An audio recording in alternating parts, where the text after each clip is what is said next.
Here with Ro from the new Wow in Saigon, and well, let's face it, I need a makeover. If anybody's out there, you can follow us along. We're going to be putting polls up all day, so I'm going to give you a choice of whether I should have this piece of clothing, these kind of glasses, these kind of shoes, but I think Ro's just been with me on what she's got planned for me today, and it sounds really exciting. We're going to start with hair, and I think what I'll do now is turn over to Ro, but just so you know, we're going to be posting right throughout the day, and we will be having polls. If you want to follow along, then subscribe to the live feed, and like my page at Ho Chi Minh City Highlights. Hit the follow button, that means you'll get notifications. And watch out for all our before and after photos. So over to Ro. Well, I'm really excited, Sharyn, about today. Today is going to be about creating a new style and a new confidence for Sharyn, building up a new wardrobe and a new look that's very, very easy to maintain. Sharyn's got a very specific brief where she travels an awful lot around the world. She needs clothes to be able to be packed into a suitcase quick and efficiently. She needs to be able to just wash and wear them. She wants a simple hairstyle that can not have to be cut every 6 weeks, so it can grow with her. We're going to look at all sorts of aspects about her life today, and to create a new confidence for her. Sharyn's now doing a lot more public speaking, needs to look much more business-like, so we'll work with hair, glasses, accessories, shoes, even new bras. We might even go down the new bra look. Yeah, Ro, I mean, the big issue with me going shopping in Saigon is that I'm larger than the average Vietnamese lady, much larger.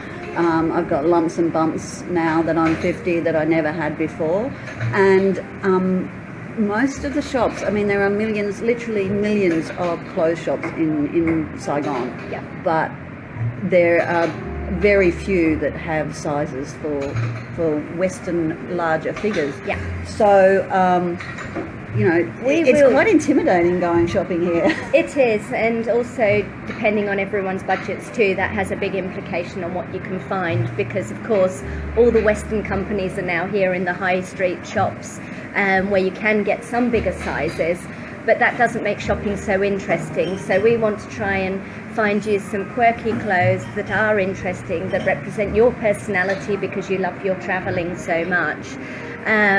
One of the key things that's very easy to do in Ho Chi Minh is to get clothes made. So we will spend some time at the fabric markets today, looking at printed and patterned fabrics, looking at plain fabrics, all fabrics that don't need to be ironed very often. Yep, I hate ironing. Sharyn really hates ironing, so we're going to do our best to find the right fabrics for her, which again can be challenging here. And of course, as you get older and you are more lumpy and bumpy, as we all become, unfortunately t-shirt material becomes less flattering. And it tends to, when it gets bashed on rocks in Africa, it tends to stretch and go out of shape, so we need something that's going to hold its shape. I think I've got a big challenge on my hands today. No, we're going to have lots of fun, but we will go to the tailors, we will go and look at fabrics. I will take Sharyn to some very cool shops where you get one-off pieces that are very individual, and will be certainly a great statement when you're doing your talking. But we do need to think about some key staple pieces, and because of your lifestyle, I think we're going to do a lot of things like leggings, which are very easy with kaftan type tops. And comfortable. And very, very comfortable. But not only comfortable, light, because we are mainly in tropical climates where it's very, very hot. Of course, we need to cover those arms. We all have to cover our arms after a certain age because we don't want bingo wing showing. You call them bingo wing. We call them tuck shop mum arms, Okay. Which is no insult to all the tuck shop mums out there, but that's what they're called in Australia. It is. So watch us today. We're going to have an absolute blast. We now have to go to our first stop, which is to see George Anthony, the hairdresser.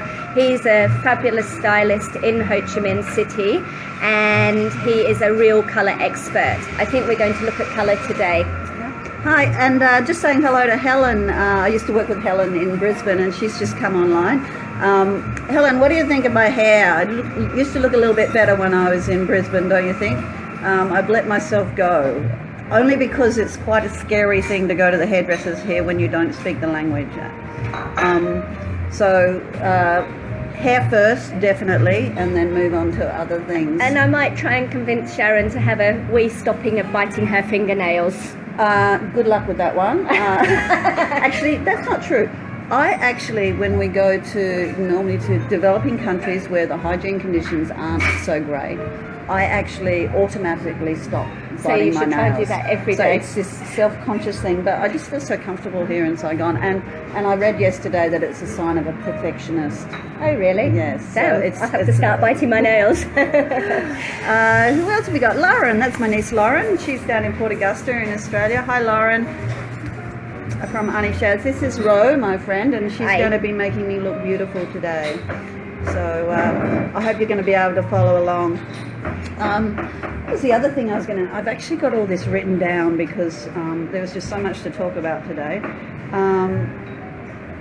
The reason why I actually contacted Ro used to, well, still does, or used to run the most fabulous shopping tours in Saigon. So she actually has the ins and outs of all the very cool places to shop around town. So she did fashion tours.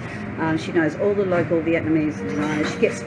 She gets invited to Vietnam Fashion Week every year. And it's super fabulous. There's such creativity here in Vietnam, and Ro has access to all of that. So now that she started this new company, where she's going to be doing personal style over it. It's going to be from everything. It's going to be from your clothes and your look, helping you with your confidence.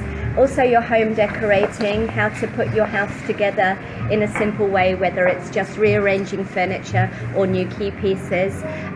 But it's all going to be done through quite a holistic approach on how we build up people's feeling good factor about themselves, their wow factor.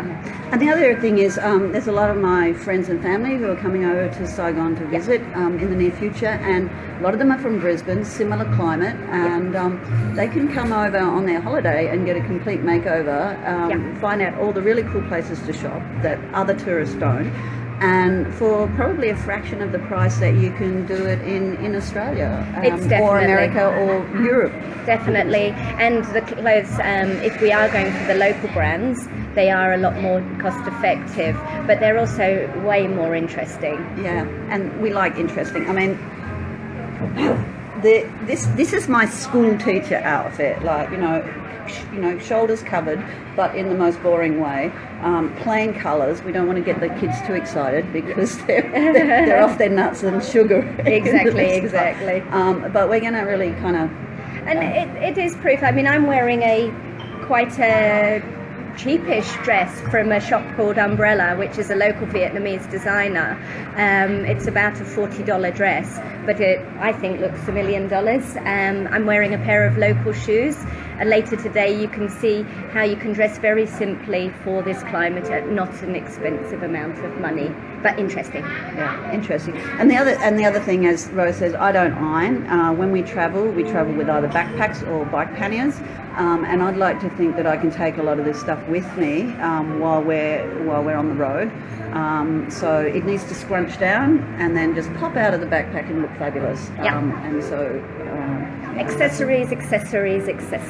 Okay, so we're going to go over and have our first battle. I've been growing my hair for the last 3-4 years because I just getting your hair cut in foreign countries where the language isn't English can be a little bit intimidating.